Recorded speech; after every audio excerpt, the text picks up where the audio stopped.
This podcast contains detailed plot spoilers, adult language, and mature themes. Listener discretion is advised.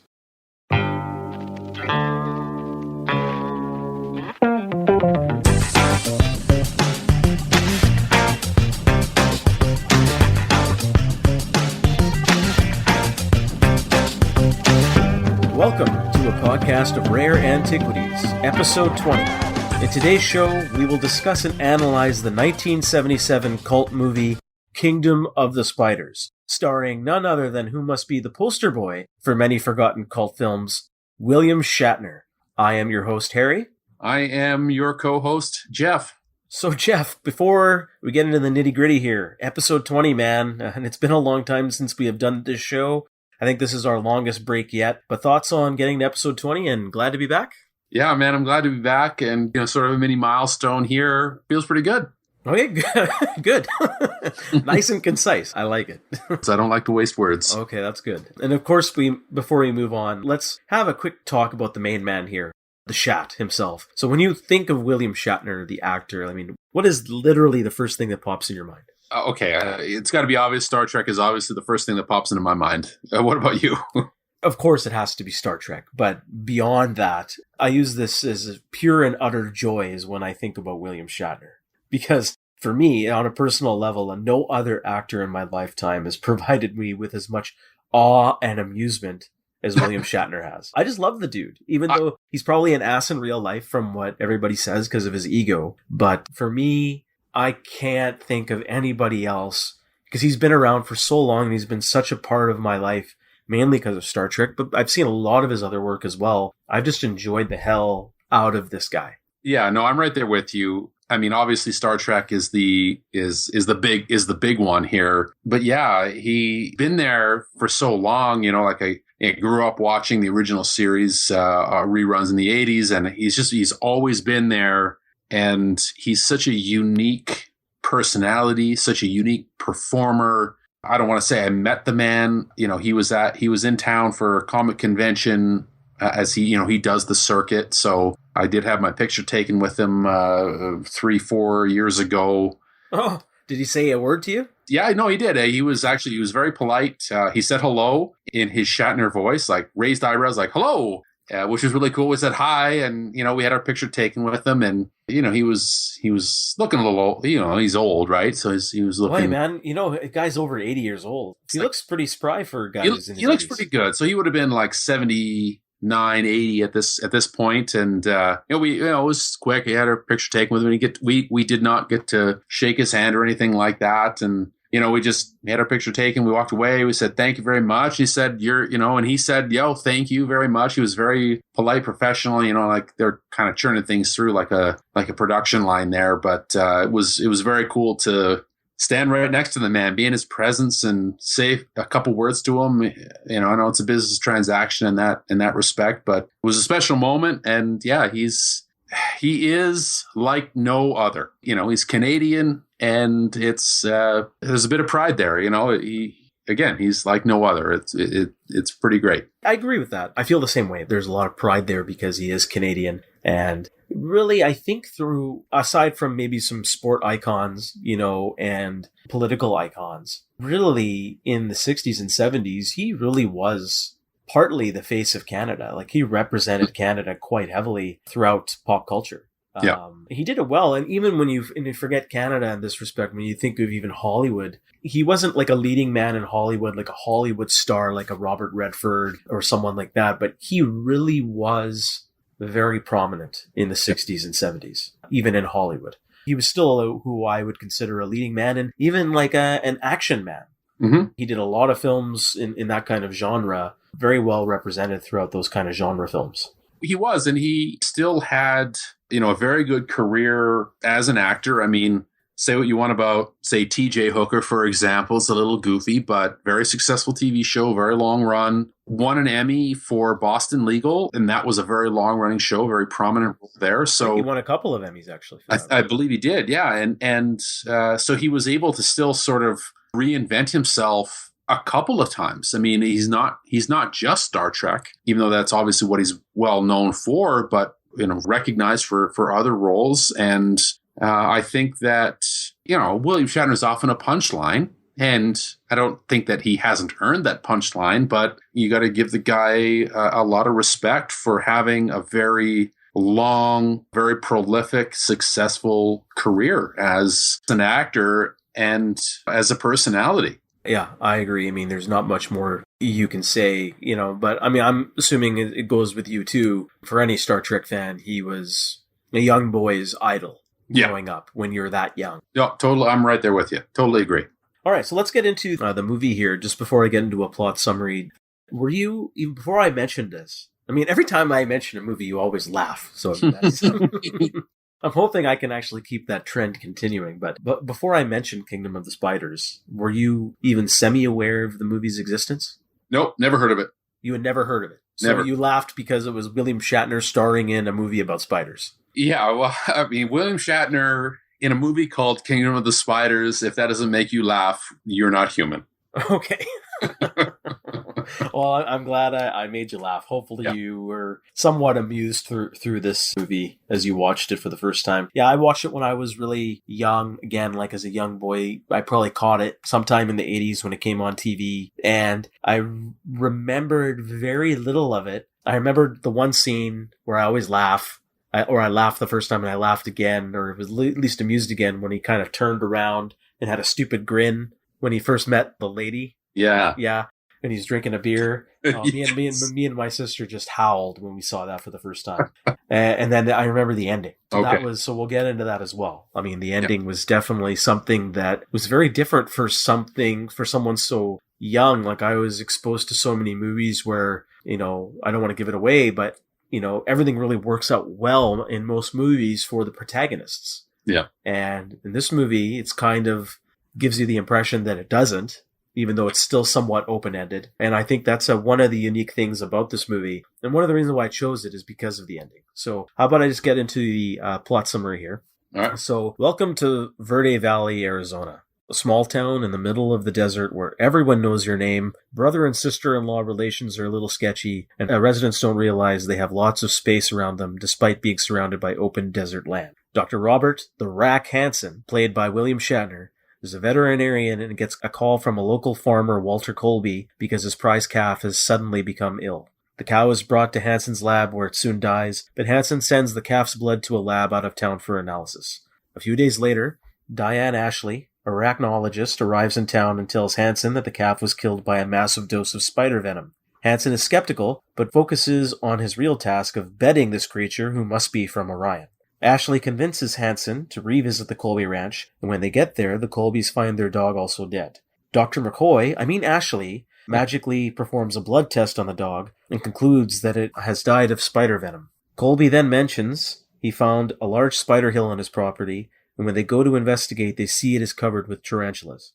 Ashley theorizes that the spiders are congregating in these large masses because of overuse of pesticides killing off their natural food supply, so in order to survive, they are grouping together to attack larger animals. Could humans be their next target? Will the good captain end up being a redshirt? They agree to burn the hill to kill the spiders, but as they do, spiders escape through the other end of the hill. Now it's personal. Colby is soon attacked in his truck by the spiders, the distraction causing him to die in a car accident.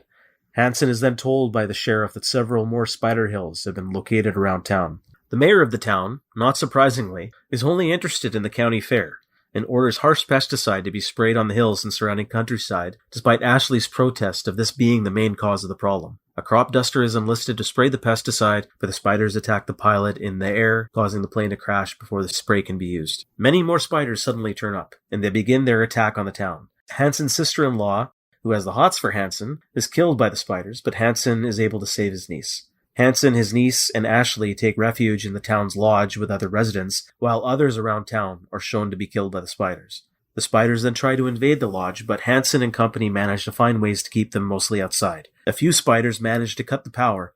They cut the power, man! And Hansen manages to fix the fuse box, but then is attacked by a group of spiders. Hansen manages to survive the attack, and he along with a few survivors wake up the following morning only to realize the lodge is encased in a spiderweb cocoon. The movie ends with a shot of the entire town cocooned as well. Maybe in 1,000 years, they will be worth something. The end. So Jeff, just based on that quick plot summary, first thoughts? First thoughts, shit, I don't like spiders very much.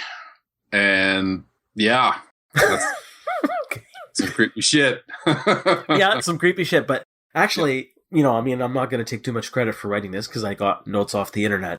But just from this, it sounds like a tight monster thriller. It does, thriller. Actually, yeah. Yeah, it does sound very tight from that. No superfluous bullshit about relationships and some family that needs to get out of the disaster zone or any of that garbage. Very tight. Yeah, it sounds tight, and it actually sounds like with the proper director and probably the right dialogue and the right actors, this could be something that could be very good. Yeah, I agree. Yeah, absolutely. Yeah, so I mean, I can see a movie like this get greenlit. So we'll talk about that as we get through the movie scene by scene. So how about I hit you with some trivia? This movie was released in 1977 and released by Dimension Pictures, not to be confused with Dimension Films, and was directed by John Bud Cardos.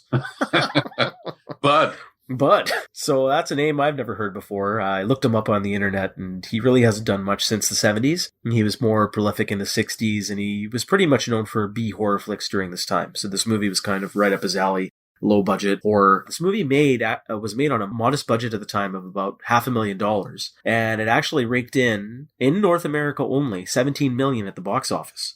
So that's actually a pretty decent return. There's no dollar value with respect to international market, even if maybe it was never released internationally. I'm not sure. 17 million's pretty good based on a $500,000 budget. The film actually used 5,000 spiders, live spider, even though they did use rubber spiders in several scenes as well. Due to the low budget, most of the music in the film was taken from stock music used on TV shows such as Twilight Zone and The Fugitive. This might surprise you. Hanson's sister-in-law in this movie is actually played by Shatner's wife at the time. Her name was Marcy Lafferty, and they divorced at a later time after this movie. Walter Colby, the farmer, he's played by a guy named Woody Strode, and he was actually one of the first NFLers who actually broke through the color barrier in the 40s. Oh. And the actress who played Colby's wife was actually Sammy Davis Jr.'s real wife in real life. So that's kind of interesting. And this might be amusing for you, is in the late 80s, Canon Films, who kind of had the rights to this picture at the time, was prepared to do a direct sequel to this movie, which should have starred Shatner and would have been directed by Shatner himself as well. Oh, how did this not happen? I know. As soon as that project got greenlit, Canon went bankrupt shortly after, so we never saw the gem getting made. So, yeah, I know. Another movie directed by Shatner. Come on. Oh man, we could have had Kingdom of the Spiders 2 directed by the man himself. Yes. Oh, God, why does the universe hate us so? Brutal. I'm not even joking. That would have been unreal. I would have watched the shit out of that movie. Oh, I would have too. I'm not sure. I probably would have. I don't know. No, I'm not saying it would have been good, but that would have been a bad Shatner movie directed poorly by Shatner is still something worth watching. Oh, absolutely. I mean, has he directed anything other than Star Trek V: The Final Frontier? I would assume that's his only feature. Maybe he directed some TV shows, I'm not sure, or some small documentaries, but if I would guess, it's probably some fucking documentaries on horses. This guy seems to love horses. Probably one of the reasons why he wanted to do this film. Yeah, maybe so, yeah. Yeah, because, he loves horses in real life, so maybe he did some kind of documentary on that. I'm not sure. That's a crime. All right, so let's get into Kingdom of the Spiders. So we open here with a country western opening. What'd you think of that song? Peaceful Verde Valley. I mean, it's a little corny. I actually really like the opening with like the Red Son of Krypton, the music kind of coming. I actually kind of like that. The music's a little goofy. It's very redneck feel. Like I felt like I was watching an episode of Dukes of Hazzard. That it had that kind of low budget country feel. I don't know about you. That's what I felt like. It felt like an episode of Dukes of Hazzard to me. Now that you say it, yes, I can kind of understand where you're coming from there. It definitely has a Dust Bowl kind of feel to it. Yeah. And then you get that classic kind of grindhouse type of large letters, very gritty, very old school. That kind of fitting, I think, for a movie like this. And then you get all the names of it. And it was funny as I was watching it the first time here. It was, aside from Shatner, I knew nobody. And then I got a lot, before I was able to do research about who Colby's wife was. I mean, as I mentioned, she was Sammy Davis Jr.'s wife. The name is Altroves Davis. It was introducing Altroves Davis. Yeah. At first I laughed because I said, this person is really trying too hard to get a Hollywood name. Yeah, totally. Yeah. So I wrote down as just a little side thing. If you had to make a Hollywood name for yourself, what would it be? I'm going to put you on the spot there. If I had to make a Hollywood name for myself, what would it be? Yeah. It would be, I think it would be Van Damme. GW Van Damme Jr.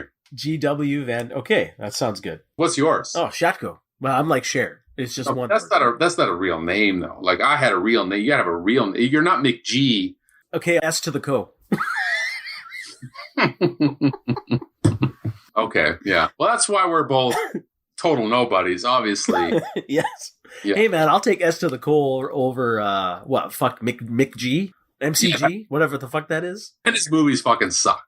Exactly. So right off the bat, we're at the Colby's farm here, and first thing I notice here is token black man's gonna bite it in the first scene, and I was wrong, but that's what I wrote down. I'm surprised he survived as long as he did, to be honest. Exactly. The 70s for a black guy? I mean, good for him, man. Yeah, he made it pretty far in this movie. This is funny. So you get the lone shot of the cow, being concerned, right? And you get these close-ups of obviously what are going to be spiders. The camera is moving slow on the ground towards the cow, and you see the cow starting to do some double takes. You get some close-up on the eye of him, and it was so funny. And it's the first thing I thought of was Bovine University. Bovine University. It's trust me, Billy, if that cow got a chance, he would eat you too. That was the first thing I thought of. I feel bad for that cow, man. Because as soon as because they have the spider POV shot there, and I'm like, oh man, this cow's fucked. But you just see a close up of his eye when he closes it. It's like a fly got in there, and then they said, oh shit, let's just pause it here. Yeah. Go. Keep going. I just wanted to say I laughed so hard when I saw it froze on his face, because that's what reminded me of that Simpsons bit there with Troy McClure. So then we cut away here, and then we get a scene with Shatner, and he's chasing down a cow. And this is actually Shatner. I was actually kind of impressed because, again, his love for horses, he's not using a stunt double. He's riding it himself and going pretty fast, it looks like. And he actually managed to wrangle a cow with some rope. And must be where he gets his love for horses. That's what I wrote down. What do you think of seeing him? No stunt double. It's all Shatner, because they even make it a point to go from a far shot, seeing how fast he's going, and they zoom in close on his face without a cut. I love it. I really love it when movies do this, where they go in tight on the actor so that we can see it's that person doing the stunt. And we know that Shatner, loves riding horses, and that's not a surprise to us. But I love it when movies do this. And yeah, it was great seeing Shatner showing off his rad cowboy skills. It's great. I think it's great for, we kid, right? Where we're talking about Shatner doing his own stunts and shit. But I think that it's great when movies are able to do this, where the actors do certain stunts themselves, and where we can put the camera in, we can see that it's that person. There's no CG, there's no wires. They're doing the shit themselves. And, I know there's certain situations where you just can't do that, where you need a stunt double, but it's great. I 100% agree. Great. Actually, it's something even growing up when I was younger, it was I was always very aware that, these aren't real. What I'm watching isn't real. So I wanted to kind of very closely pay attention who was doing what stunt in all of the action movies. So was it another guy? Was it a stunt double? And in many movies, especially now, you can completely tell, because nobody had HD TVs with, 60 to 80 inch screens at home and stuff like that, right? So watching it over and over again. So now you can go back and watch old movies and say, oh my God, 90% of the stunts performed by such and such guy was not even him. Yeah, totally. Yeah, good for Shatner here. Immediately after he hogties the cow, that wasn't good enough for him. He chases down and hogties his sister-in-law. Yeah. And you don't even know it's his sister-in-law. And the funny thing is then he gets upset. He's doing his playful little flirtation with the sister-in-law. And then she likes it.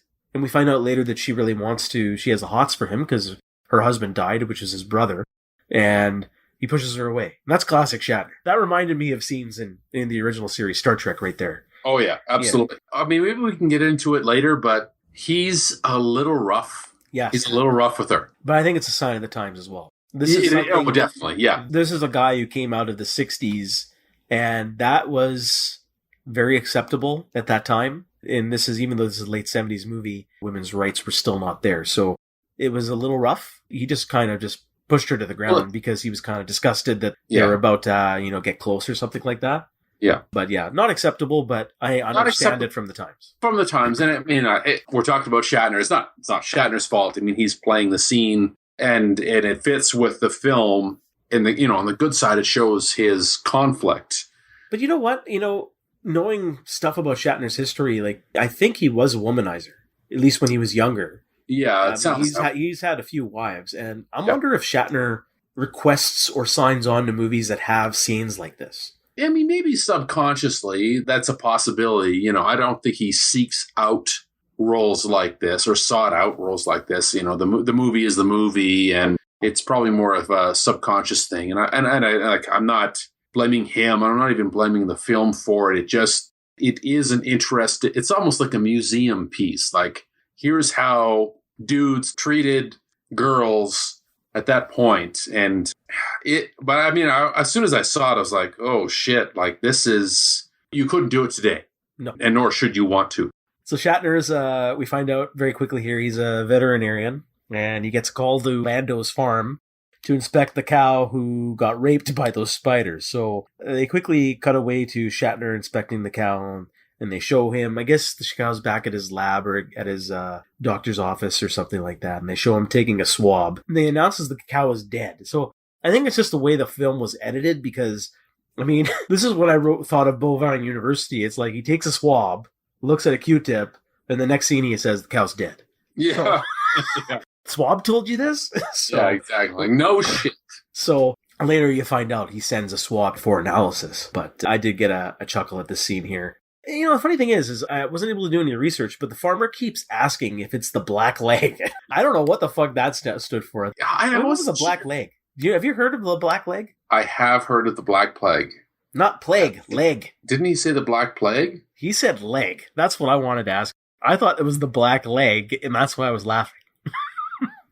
Oh, no, I think it's the plague, dude. I think it's the plague. I don't know about that. It's just a southern accent. I'm going with black leg. So okay, black leg. No, I've never heard of the black leg. No, I never have. No. All right, so then we get, and now we start getting into some of the early problems with the movie here. Is after this scene, we start getting a couple of filler scenes with the farmer complaining about how life isn't fair for him. And then you get to a gas bar owner, and he's trying to sell tires to some guy. And are these like horror tropes? Like, I'm getting the feeling here already, and I made some notes that we're getting introduced to the spider victims here. Yeah. So we even get introduced in a very unscary and low-key way of seeing the first spider and tarantula. So, I mean, they're just kind of, we're in and around town. There's a spider here. There's a spider. There's not many of them. What did you think of these filler scenes? And is it a trope in horror movies? Yeah, it's hard to say if it's a trope or not, because, we haven't hit the 80s when we sort of see the explosion of these types of films. But I was thinking I actually liked sort of the slow burn of it. I mean, it's not a big deal. It's just you and I as viewers and everybody as viewers, we're watching a movie called The Kingdom of the Fucking Spiders. So when they see a spider, there's a bit of dramatic irony, because you and I watching the movie like, fuck, there's this you're just, that's not a big deal. It's just a giant tarantula. Whatever, fuck it. Whereas you and I know, like, obviously shit's going to go down with that. So I kind of appreciated that aspect where they don't see the terror that's coming, and you and I know that it's coming. I agree, but I think some of these, I think the tire scene here, I mean, you get some of these scenes even in Jaws, like you see some of the townsfolk, people talk and stuff like that, and I think it's a trope because I definitely recognize scenes like this in slasher movies that will come in the late 70s and 80s. Friday the 13th, Halloween, Nightmare on Elm Street, you see all these people that really have no place to play in the story except get killed eventually, right? So they're just getting words in. So it's like, I remember this guy, or something like that, instead of just some random dude, right? So I guess you have to do these scenes, but I just felt that these particular ones, especially the gas bar owner who's trying to sell the tires to this other guy, I mean, I think that scene lasted for almost 6 to 7 minutes. It was a long scene, yeah. And I was like, what the fuck is this? That was terrible. I think some of these filler scenes could have been a bit more tighter. I really didn't like that. It was starting to take me out of the movie already. But let's move on. So now we get to what obviously will be Shatner's love interest roll into town. This is Diane Ashley, the arachnologist, and she rolls into her convertible and obviously pulls right up to Shatner. And I was really amused with this conversation because in the next minute, I quote the following 3 lines that she says to him. Will you fill me up? Oh, and when you check under the hood, make sure not to get any grease on my paint. Then, instead of this, the first one, the line she should have said, this is the final one, is there a quiet hotel around here? So, what do you think of that? These are obviously sexual innuendo jokes, thrown in there. No, I loved it, actually, and I loved his fucking shit-eating grin through the whole thing. Oh, yeah. Shatner was just enjoying the whole thing, because I put this down. Shatner write these lines himself, because he looked very amused. As soon as this all happened, you can see it in his eyes. He's like, I am hammering this chick later, and that's okay. Yeah. He just assumed that she's going to be occupying his bed sheets within the next 2 to 7 hours. Yeah. Okay, so next we get a Mayor Vaughn scene from Jaws here. So the doctor, Shatner, is having a beer with the chief of police, and the mayor comes rolling in saying he can't quarantine the Colby farm because of that cow dying, because the state fair is coming. And so the question I have here is this literally the scene from Jaws? Is this them just trying to say, it worked in Jaws, I'm using it here? I think Jaws, this was 77. I think Jaws came out in 75. If that's the case, then yeah, this is absolutely Jaws. And if it's not, it's the same mentality where, we have to have pandemonium later. So we got the big fair, we got to have lots of people, which we could talk about if that pays off or not later, but yeah, it's exactly the same trope for sure. Yeah. And so what did you, just in general, like so far, like seeing these scenes and these characters being introduced? Because now the immediate next scene here where Shatner's having a beer with the sheriff and the mayor comes in, then Diane Ashley comes up and realizes the guy, she's looking for Shatner. She realized that she bumped the fill me up lines with the character Hansen from before. So she finally gets to formally meet him. And this is the scene where he turns around and has that stupid grin that I love. One thing I really like here is it's a slow burn so far. It's certainly not, you get a movie, okay, it's called Kingdom of the Spiders. That's a very big title. Mm-hmm. And we're not treated to, a big scene so far. It's a slow burn. Yeah, it's a slow burn. And I really appreciate that. I like it when the tension's being built slowly. We get to meet our characters, and there's a hint of danger from a couple different. We got the hint of danger from the farmers. Their cow is obviously. If we don't know the title of the film, we don't know what killed the cow. We haven't seen a spider, or we've seen like a spider at the gas station to this point, and we just have hints to this point, and I like that. I think that's a great approach. And, we get the doctor, the arachnologist here. That's an actual, I guess it's probably a thing. And she rolls in and she's concerned. And, and we get Shatner's nonchalant, my shit don't smell. And yeah, I think it's great, man. I think it's working well. That's good. Yes, because I'm feeling the opposite way so far. Right now, I'm finding all of these scenes really not inspired, even though when you're mentioning now it's a slow burn, it is a very formulaic trope. In most horror movies that we remember going back to Halloween. It feels like that as well, but you don't sense any dread yet. But I think in Carpenter's Halloween, even early on, we did feel that. Here I don't yet. Yeah.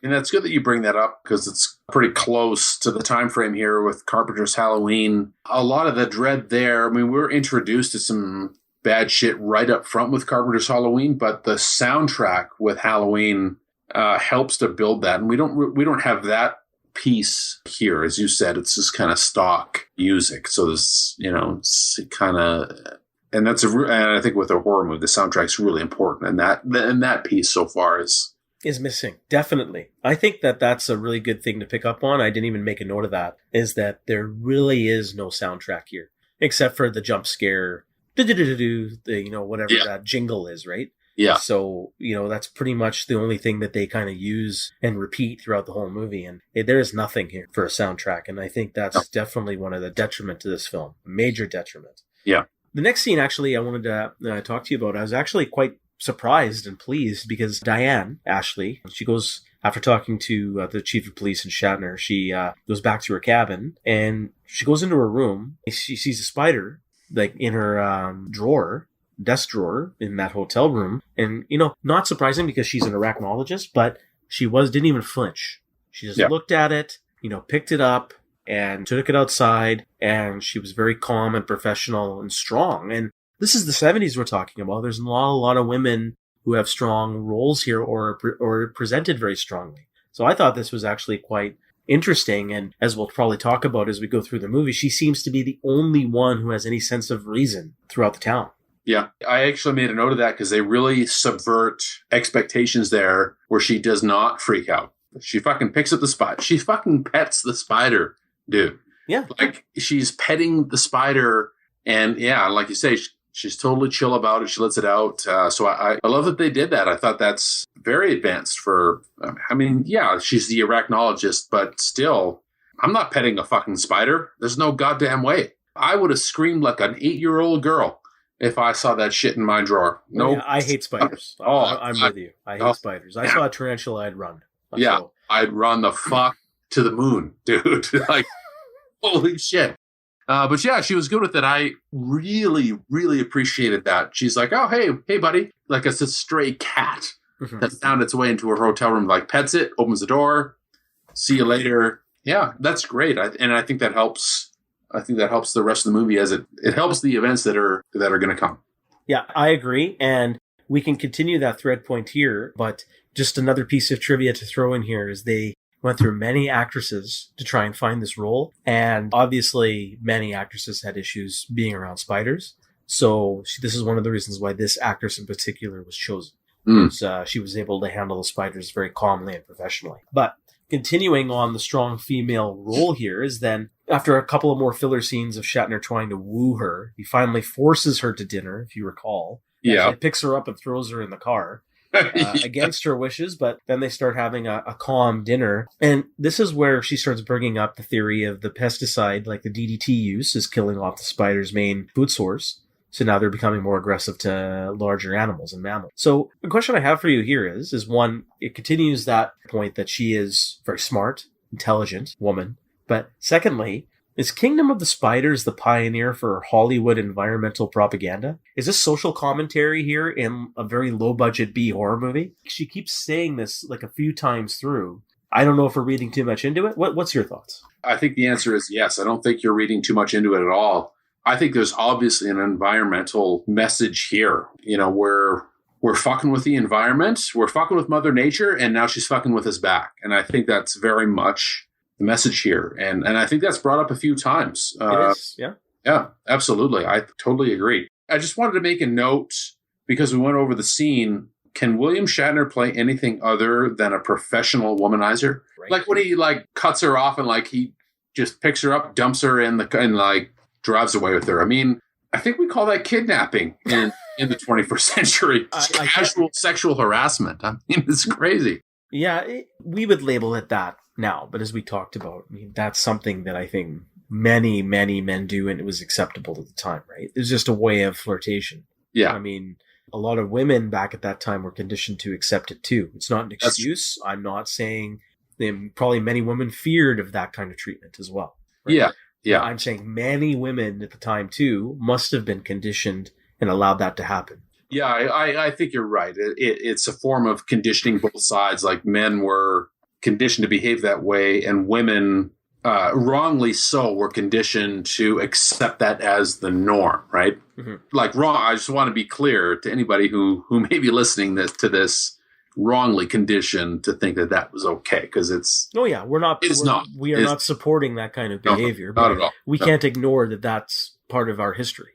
Absolutely. Right? Yeah, that is part of our history. That's true. Social history. So, I mean, It's not surprising to see something like that in movies. And it's not just Kingdom of the Spiders. This would be littered throughout most movies out of that area. And you would still see movies like that done today. Oh, absolutely. Where a boyfriend is aggressive and just picks a girl up and puts her in a car and drives off with her. I mean, it's not something that's unforeseen even today, even though this kind of behavior is unacceptable. Yeah, exactly. Yeah, you'd see it today and it's not cool. Yeah. No. So before we move on from this dinner scene, though, even though I liked the ideas that was brought up and those theories about the pesticide use and those environmental messages, I just want to talk about the dialogue. We can talk about it in general as what we've seen so far. I made a note here is that despite the topic, so far this movie, the dialogue is so dry and boring, and I'm not sensing, I mean, even though Shatner's probably personally having the time of his life, I really don't get a lot of sense of fun from Shatner at this point. What do you think? That's interesting. I mean, there's not a lot of fun here, but, stripping away the, the sexual harassment stuff that we talked about, the scene with them having dinner together, I kind of liked it because it was so subdued. Yeah. It actually seemed like dinner conversation between two professional, intellectual people who were, who were kind of trying to get to know each other over this particular topic. It worked for me. I kind of like it. I actually enjoy dialogue scenes that are a little drier, that feel like they're real conversational pieces, like you'd actually have with somebody. That's fine, but I think there's some pacing issues. There's a lot. This is not Shatner pausing, but there's a lot of pauses in between their talking, and you'll even get it later. Like, remember the scene where they actually later go for a picnic? Yeah. Right? With Shatner's niece. And they're not even saying anything. She opens up a beer, gives it to him, pats him on the hand, and they kind of have one or two words together, and the scene lingers for such a long time. And I felt that same thing happening here. And the same thing happening with townsfolk. As I was talking about those other filler scenes, you'll get even more of that later, which we don't have to go into detail on. I just find that this movie has a lot of problems with the direction. And I don't know if it's the style of the time or what, but it's boring. I think it's partly a style, a sign of the times for sure. And, we're talking about a low budget film here, so it's not like there's a lot of money spent on anything, screenwriting, directing, or anything. But this is an editing problem as well. It is. And again, like the budget, it shows its budget in every respect, whether it's editing or writing or whatever. It could be tighter because we are obviously talking about a horror thriller here. So I don't know. Is it more our modern mentality where we expect a tighter edited movie, zippier dialogue? No, I don't think so, because even in, say, other older movies, I don't mind that a scene lingers as long as there's a purpose for it. Here, I find that sometimes there's not even a purpose for some of these scenes to linger on so long. Yeah. It's like the actor's almost trying to remember their lines, and then they say it. It's quite possible that's the case too, but I'm thinking, because it's pretty consistent through the movie, that this is the style of the way it was shot, and it wasn't edited properly. Yeah, I see what you're saying. I think it's deliberate. Whether that works or not I guess is up for debate for sure. It's because this is the scene where, as well, he starts talking about his past a bit, right? With his brother. Yeah. His brother in Vietnam. So I think they were trying to linger a little bit on some of those scenes to hold on the emotional significance of some of that. Yeah, it doesn't work entirely. I'll agree with you there, but I think it was a choice. It doesn't quite work, but I can see where they're going with it, because they're trying to establish his background a little bit. Mm-hmm. Okay, so let's move on. So here's the next few scenes here. So now we're getting Hanson and Ashley going back to the Colby farm, because in their conversation they agree that they need to get rid of the spiders and burn the spider hill at the farm. And as they burn it, we see, to no surprise, the spiders are escaping on the back of the farm. Don't know why. It's a fucking hill. I don't know why they didn't go around the hill. Let's just burn one side. Pretty shocking display of ignorance. Like, yeah. I don't know about you. I'm not an expert, man, but I don't think that dirt is very flammable either. Like, no, they poured gasoline in there. So I've actually seen YouTube videos where they pour molten lava in an anthill. Okay. And stuff like that. And it's horrible for the ants. The steam and the heat gets all trapped inside, and they're just dead. It just goes everywhere because of all the pathways. So it's the same with the spiders, but it's not molten lava. The fire isn't moving. So, I mean, I would assume it would just be the heat that would kill these things. Well, but the fire, I mean, the only thing I was thinking, and I don't know, we need to, belabor the physics of this, but Mythbusters time, bitch. Mythbusters, that's what I think, yeah, Mythbusters time. But if you're going to light a fire, it needs oxygen. Like lava doesn't need oxygen to be fucking hot as shit. Okay, right? but even But under fire does need oxygen. But So even under the soil, and under the earth, and with these pathways, these little cavernous pathways that the spiders have dug for themselves, there is oxygen in there. I'm not saying there isn't, but how far does the gasoline? I don't know. I want somebody to tell me that this is fucking physically possible, that you could fucking burn out the tarantulas by pouring gasoline. They just poured it on top. You don't see them like... I know, but that's the failure of the movie. I'm going to let that go because they should have shown, a better filmmaker would have shown liquid being poured down certain holes and pathways and stuff like that, right? And covering the escape all in a 360 degree, circumference around the fucking hill, which they didn't. They didn't. Yeah. So, but I'll let that go because it's a low budget movie. I just found it funny. Yeah. Right? Well, and the spiders, they had already established that these tarantulas can burrow into the earth. So I'm already thinking like they're just going to dig their way out of this, and which they did. How did they not know that? They already said that they could do this. Yeah, I know. Again, it's stupid. But I mean, I guess they couldn't do it smartly because then these particular spiders would have escaped. I mean, would have died. Instead, they needed to escape to continue the movie, right? So, I mean, that's just a trope itself, like the stupidity of characters in horror movies, right? Mm-hmm. It is prevalent here as well. So, and it will continue to be prevalent as the movie goes on. So, as we move on, I mean, Shatner takes, Ashley to his sister-in-law's so he could take his niece horseback riding with Ashley, and you get that stupid subplot about his sister-in-law being wet for Shatner and all that stuff. So, but beyond that, the stupid picnic scenes and all that stuff where the spiders almost get the niece in a very uncomfortable camera shot of underneath the clothes of the niece there. What the fuck was that about? But let's just skip that one. You know what I'm talking about. You'd be arrested today for doing that shot. But yeah, let's move on. Yeah. So now finally gets slightly more interesting as the spiders finally kill Colby in the car.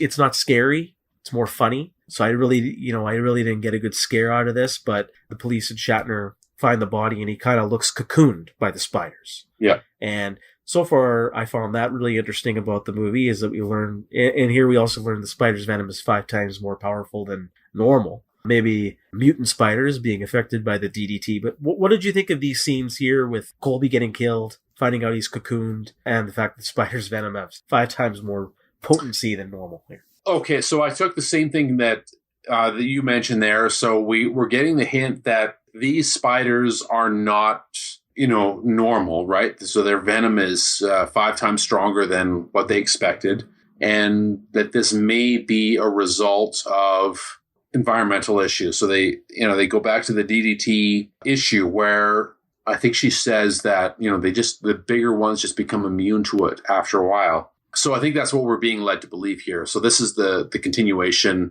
of the environmental message here, which I thought was interesting for the 70s. Environmental issues are very front and center, nowadays as we record this episode. So I thought it was interesting for them to look back to the 70s and think like there was a concern then.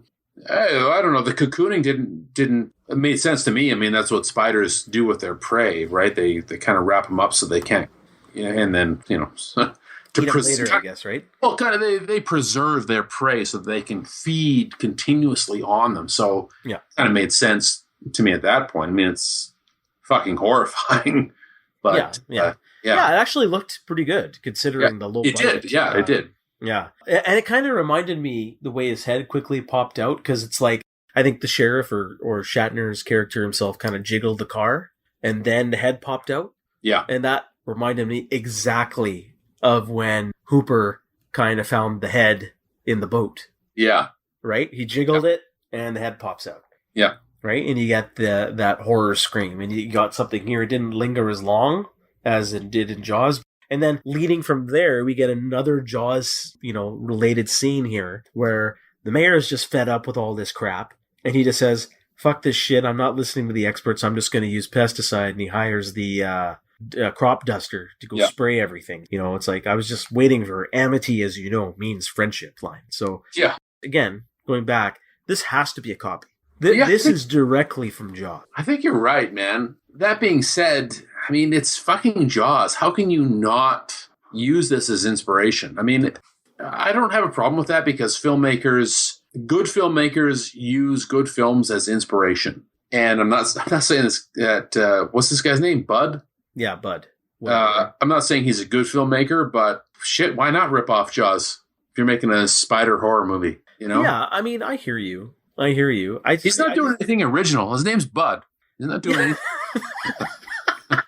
I hear you, and that's probably the truth, right? But a more creative writer and director would say, I can get inspiration from Jaws and make it still slightly different. Yeah, right. That's true. Yeah, you could use it as a jumping off point, and then iterate on that and do something interesting and different. Yeah, but he did not. He did not. No. So now let's move on to what I think is one of the funnier scenes of the movie so far is when the pilot gets airborne to spray the DDT around all the spider hills, and he gets attacked mid-flight. Now, we actually get some good aerial shots of him flying before he gets attacked, as well as when he gets attacked. I mean, these are all real shots, obviously probably with a stunt pilot, but I was laughing because his death screams sounded like Ned Flanders finding he killed a plant. Right, yeah, totally true. Yeah, very high pitched, a girly scream. Oh my god, were you laughing? I was laughing, and I'm like, my pitch would have been even higher if I was that dude in that plane. Those tarantulas in an airplane, like, what are you gonna do?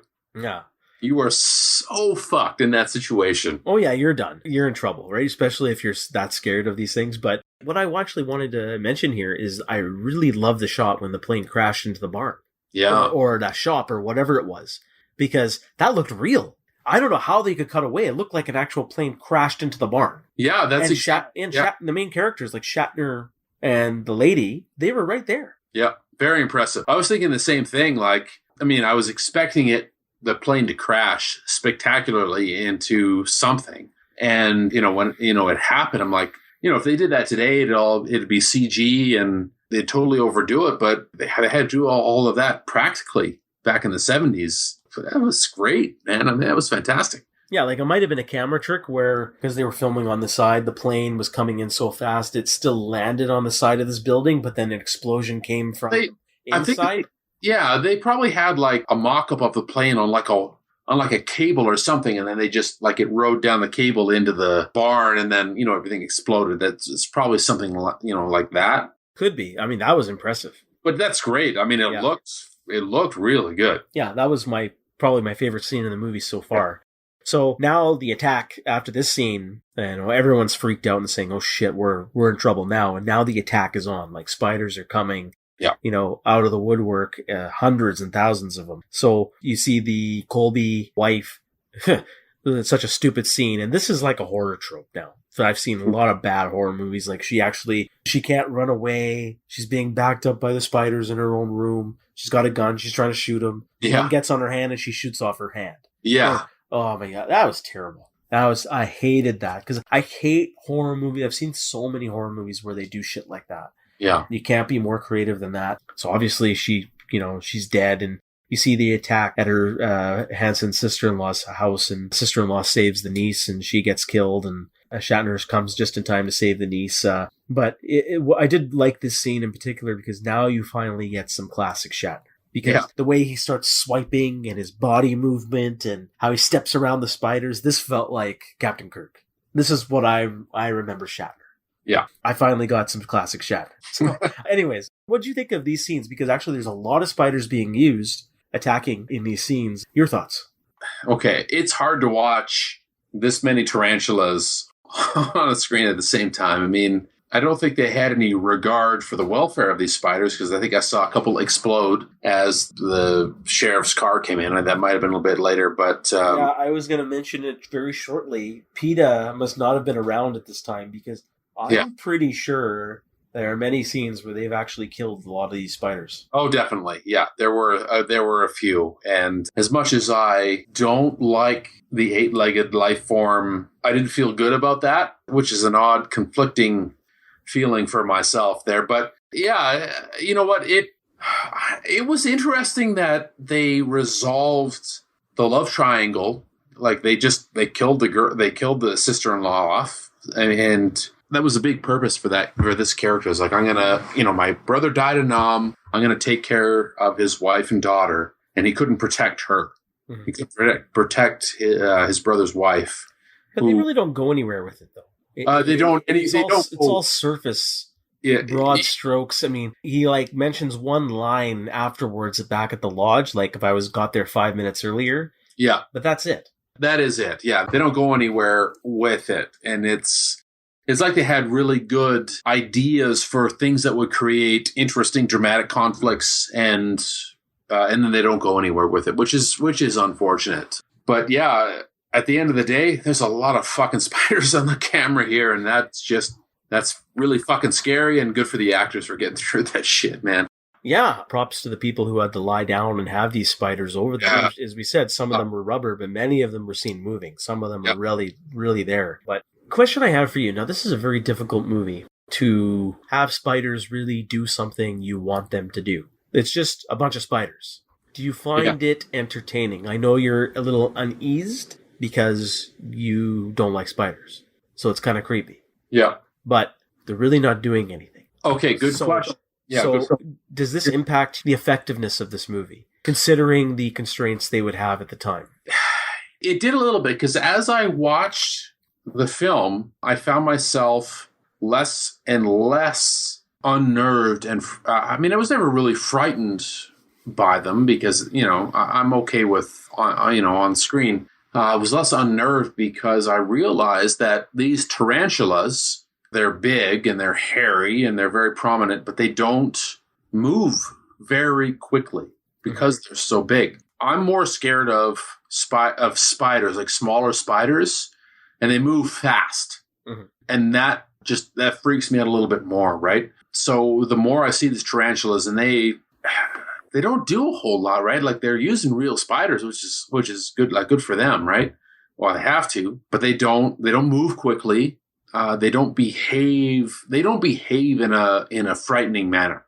It's more of a volume consideration, right? Yeah. So exactly. I'm not as scared at this point. We've seen lots of tarantulas. She can pick one up. She can pet it. It doesn't do anything. Even you see a whole bunch in the frame at the same time, and they don't do a whole lot. No, and that's why I wanted to bring it up, right? They just kind of hang. Yeah.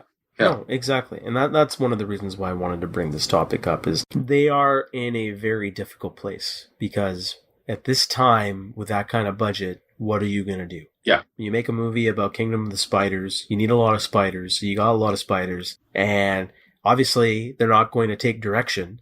So, and they're probably I would assume I'm just going to make a guess that many of these spiders were probably defanged spiders. Well, either that or they were not actually poisonous in the first place. Or poisonous in the first place. And what are you going to do with them, right? Yeah. You're going to place them on somebody's body, and that's the end of it. The unfortunate aspect of when you get a creature feature, the creature's got to be able to do something interesting, right? Beyond being initially scary, it's got to do something. Yeah, either that or you don't see it. Or you don't see it, which we've talked about before. You have a slow build up to seeing it, but we're not dealing with one spider here. Yeah. So I don't know what you could do. Maybe, I think later we'll talk about it. You get some scenes of, these things falling on people because they're on the ceilings or above people and stuff like that. But aside from that, it's a failure of the movie, but it's also a failure of the concept because what more can these things do? Yeah. That's just something I thought it'd be interesting to talk about. So let's move on. So after Hansen rescues his niece, they run back and get holed up at a lodge, and you see a lot more spiders outside. And then you see the rest of the townsfolks in and around town, and you see the spiders starting to kill everybody and cocooning many people and stuff like that. There's a lot of chaos and panic. And I did like the one scene where the sheriff actually gets so many people are surrounding his car, and then there's a car accident, and it tips over a water cooler, and he gets crushed. Yeah. That was actually pretty neat. I liked that scene.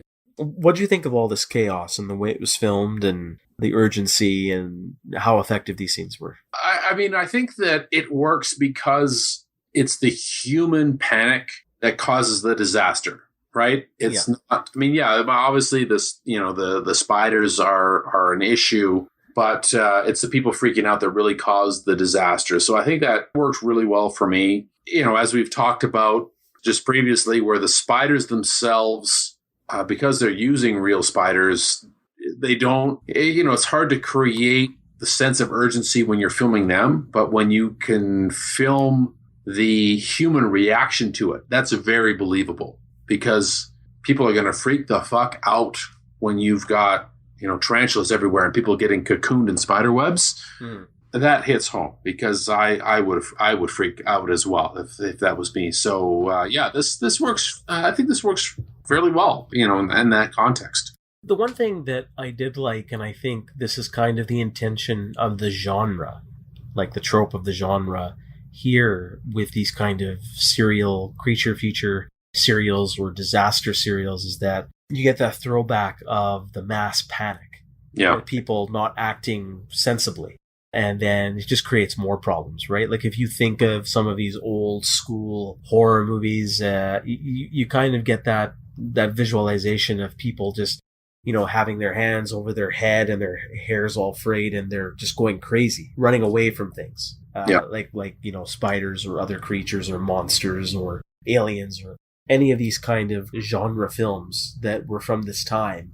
This is what you get. Yeah. And I think it lived up to that trope, whether it was on purpose or not. So I get that, but still, even though besides it was a couple of close shots, it really didn't do too much for me. And then obviously people aren't going to be sensible here, because as I said before, you got a open landscape here.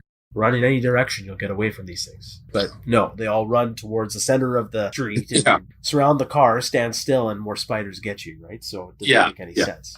So yeah, that's true. Yeah. So going back to the lodge, now they're Shatner and company, and there's a few other residents in that lodge, and as well as the owner, who have no names, I believe. They're just trying to board up the place, and you see one cool scene where the spiders are coming through a kitchen vent, and I like that scene. It was kind of creepy, but I laughed out loud so hard when Shatner was touching a hot pot that used to have boiling water in it, and he couldn't hold on to it anymore, and he had this weird look on his face like he burned himself and he bumbled it. And just pushed it away. Oh, man. I had to pause the movie because I was laughing so hard. I was genuinely laughing. I loved it. I believe that it was like they put a hot pot there and didn't tell him. I would have. I would do that to an actor. That'd be great. It's grab it. It's fine. Just grab that. Pretend it's hot and it's actually fucking hot. Yeah. So now we get to the scene where the spiders actually are trying to come down the fire escape, and they cut the power, the fuse box, because they're crawling all over it and stuff like that. So what do you think of all of these scenes where the group is trapped in the lodge? Anything effective here? Did you like anything? Did you not like anything? What are your thoughts? Yeah, I mean, like we talked about the hot boiling water pot there. That was kind of cool. The spiders are coming in through the vent. I think there's some solid tension here. And yeah, this worked. I mean, I was in that room with them. I'm like, oh fuck, there's spiders out there, and they're trying to get in. I think this was fairly well put together. They're trying to barricade the place up. I mean, yeah, this worked. I was tense. I would say tense because, again, now we're going back to the problem is you're so used to the spiders. Yeah, it's not scary anymore. I think if it was a slow build of the spiders, I think this would have been, people would be very uncomfortable during these scenes. I wasn't uncomfortable. I think that there was some minor level of tension because of just the setup. Oh, they're coming through a vent. Oh, they're coming down the fireplace and stuff like that. Oh, they're in the basement. They're coming through a window and stuff like that. These were good scenes, but the tension is gone because you're so used to them. I know. That's kind of what I think, and that's the way I felt. I wasn't at all scared or uncomfortable at this point in time. But at this point for me, though, it's a question of volume. Like, yeah, we're used to them, and they don't move that quickly. But when there's that many of them, I mean, like when Shatner goes down to the basement because the because the spiders managed to short out the power. When he goes downstairs and they're just fucking everywhere. They don't move quickly, but there's so many of them. Yeah, they're all watching him, kind of. Yeah, this was a tough one for me. I mean, this was tough to watch. I even thought, I don't know how many rubber ones they used and how many real ones they used, but I believe Shatner's performance in that scene because I thought he was... Is that before or after they fall on him? No, well, both. Like, no, man, after it was gold, Jerry. Gold. Because that, when after he gets the fuse working again, the lights turn on, all these spiders crash on him from above. Yeah. And he's covered in spiders. And he just has this, he keeps his arm, he's like, does this like monkey pose, but he doesn't move the arms. Yeah. He just kind of walks like, Frankenstein's monster in a monkey pose, and he has this weird, grotesque expression on his face. How did he survive this particular encounter? Because it looked like, or he was acting like he was getting bit. Yeah, I think so. I think he was acting like he was getting bit, and then he does climb up the stairs, and he only has one on him. I think he had like about a dozen on him. Yeah. And then he only has one on him, so I don't know what happened there, because they don't show him getting off, because he was slowly going up the stairs. Can't kill him. It's the Shat. So you do see he got bit in the face. Yeah. And then they cut away, and then it's the next morning. So right. Now we get the ending scenes of the movie here, which I personally really enjoy, because I think it's a little different than what most movies in this kind of genre, or even during this time, would show. As I mentioned in the plot summary, everybody survives the night. They get up. Well, it looks like the spiders have kind of retreated, and they don't hear anything on the radio. They peer through the window, or Shatner at least peers through the window, and he just says, "My God." Yeah. And then everyone peeks outside, and the lodge is completely cocooned. Yeah. Ready to just preserved, ready for another time. And then we get a peek back through the whole town like the audience does. It's actually a pretty cool map painting shot of the entire town cocooned. And that's where the movie ends. Yep. So what did you think of this ending? I mean, I like the ending, man. I mean, it's kind of a classic in a way. I mean, it's sort of a Twilight Zone style sci-fi ending where, where the protagonist has done everything and you think they're good, and then now you fucked. Like, everything's fucked. I like the build up to it where he, they survive the night, like you said. Looks like the spiders have retreated. They pull the boards off. He looks out. At first, like, there's the rays of sunlight in after he pulls the boards off, and the expression on his face after is like, it's almost hopeful. Mm-hmm. And then as it pulls out away, like you say, like the matte painting of basically the entire town cocooned. I love that reversal. Like, they kind of build it up, like everything's okay. Yep, everything is okay. And then, nope, you're done. You're fucked. I really like that. But being a Twilight Zone style ending, the only problem there is you end the story when there's more interesting shit that could happen. You know what I mean? And that's why when you're telling me that there could have been a sequel, I'm like, fuck. That's a real shame, because it only ends because it ends deliberately on the twist, Twilight Zone ending, where, right. Oh, nope, everybody's fucked, and see ya later. Roll credits. But now that you mentioned this Twilight Zone ending, this is now, like, again, we're talking about a pioneering type movie. Now, I can't remember a lot of creature features, or I haven't watched a lot of these horror Twilight Zone movies from the time. Maybe many of them ended with these kind of twists at the end, but this is something we really didn't see a lot of in the 90s, 80s and 90s, and until we got to Shyamalan, where he kind of had that twist at the end. Things are going to be okay, but it's not okay. Yeah. Or something, you thought something was okay, and then it turned out to be something else. This is one of those things. This is an early movie that adopts that kind of strategy, and I actually loved it. I love the way this movie ended, because it is such an effective ending to a movie that, in my opinion, was not very good up to this point. Up to maybe the last 10 minutes of the movie, I was not having a good time. So that's just how I am. Well, what are your thoughts generally overall? Well, I'm mixed, because we've done movies on the podcast before. The Quiet Earth kind of comes to mind, where the ending happens and it suggests more story. Mm-hmm. It's here. And on the one hand, that's great, because gets your imagination going again. And I appreciate that. And I'm kind of torn because I love the feeling that I actually enjoyed the ending. I was like, that's really cool. And it's a ballsy thing to do. On the other hand, we also don't get any resolution, which means that there's more story to tell. And if there's more story to tell, why didn't the movie tell me more story instead of, casual sexual harassment in the workplace?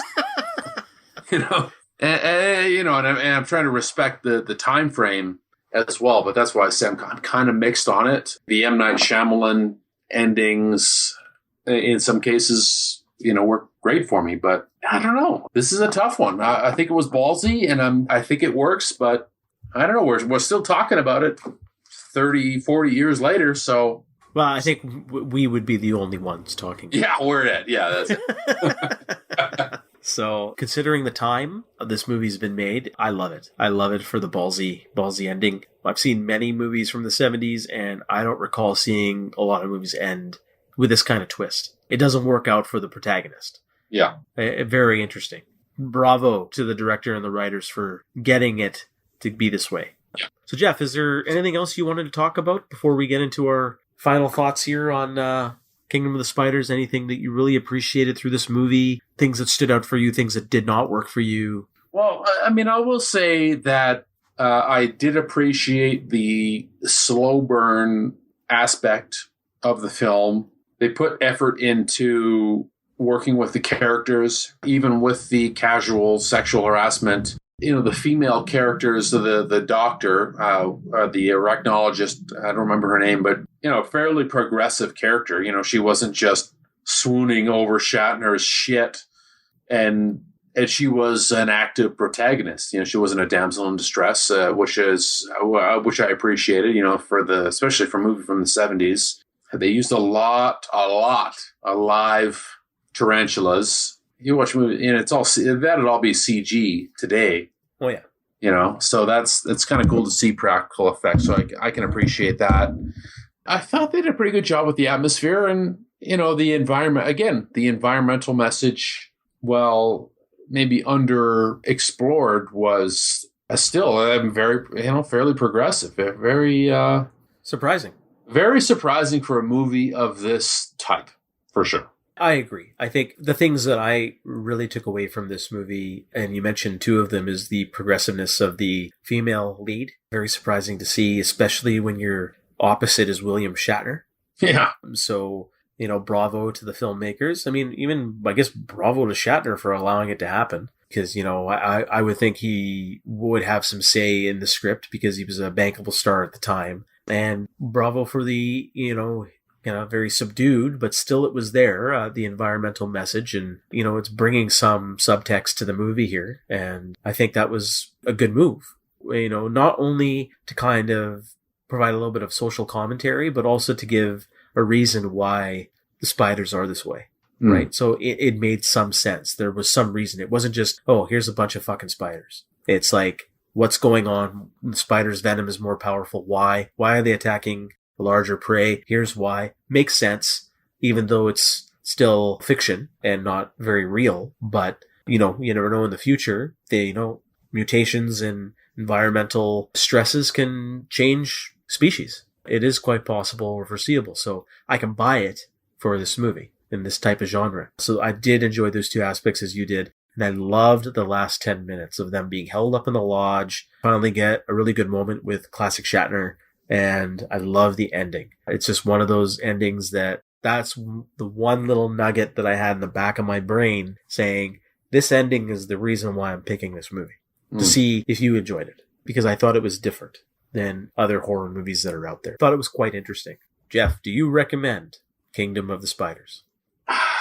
Yeah, you know what? I think I'm going to recommend it. It's not a strong recommendation like, you don't need to George Costanza your way through Women and Children to get to this movie, but it's not conventional. It's very progressive, especially considering when it was made. Yeah, is it a rare antiquity? Man, that's a tough one. I don't know if it qualifies as a rare antiquity or not. I'm going to go with it's a moderate recommendation, but it's sort of a junior rare antiquity. Like it's not quite there, but it has some of the building blocks of a rare antiquity, but doesn't quite attain that status. Yeah, I would agree. There's some nuggets there that kind of almost make it get to that status of a rare antiquity. The ending really helped. Progressiveness, as we talked about, really helped. But the rest of the movie, in my opinion, is a stinker. I am not giving this movie a recommendation. I was very disappointed rewatching this film. I had much fonder memories of it when I was a child. Unfortunately, I found that the bulk of this movie, because as I said before, this movie was about an hour and a half long, and an hour and 5 minutes, nothing happened, really. And I didn't enjoy anything for an hour and 5 minutes. So, and then I still had problems even in the second half. So despite the fact that it had a good female lead, despite the fact that there was a small subtext message there about the environment, and considering the time, and despite that there was a large number of tarantulas and has a great ending, I really can't give this movie a recommendation. What really also made me very disappointed was I felt that Shatner himself didn't have a lot of fun in this movie. It's not that I'm asking Shatner to be Captain Kirk or, be overdramatic, but I was expecting him to provide something more than he did here. He seemed to really only have that stupid smirk flirting with the girl, and that was it. And I didn't get anything else from his character. Very disappointing. I also found that the pacing and the editing was a major problem. The low budget didn't help. There wasn't really any real special shots done here. It was kind of just point and shoot. I'm going to put my camera here and let's just film it quickly and I'm done. The lack of score did not help, as we talked about.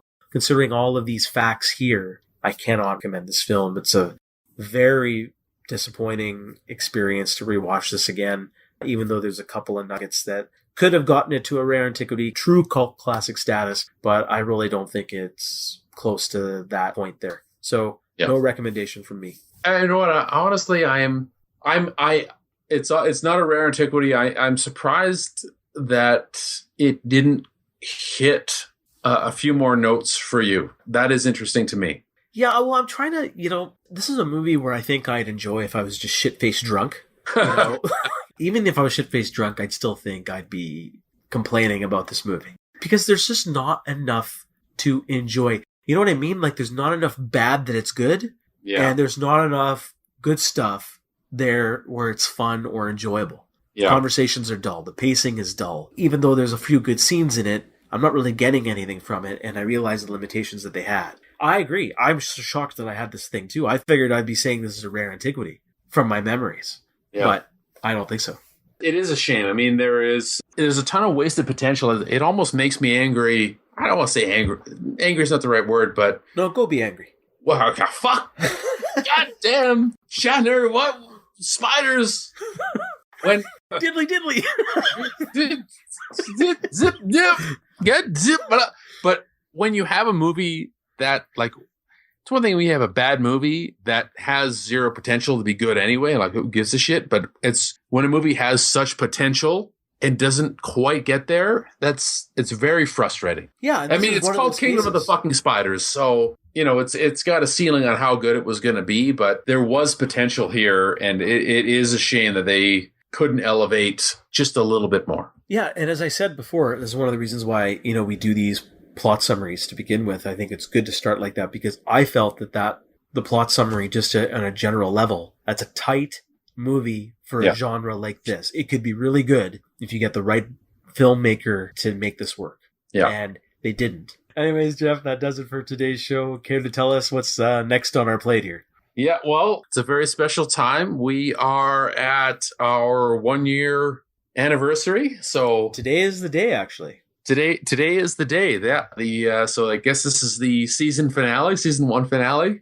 Yes. Podcast of Rare Antiquities. And for the season premiere, I guess, of next season, we're going to stick with the anniversary theme. This is the 50th anniversary of Star Trek.